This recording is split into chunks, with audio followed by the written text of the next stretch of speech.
आईना के जैसे सपना हो गईल चूर हो, दिल में रहे वाला बाटे अखिया से दूर हो।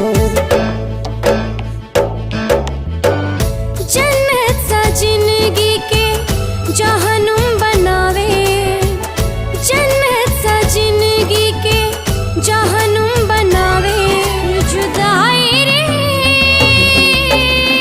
नाही जियावे नाम आवे, ई जुदाई रे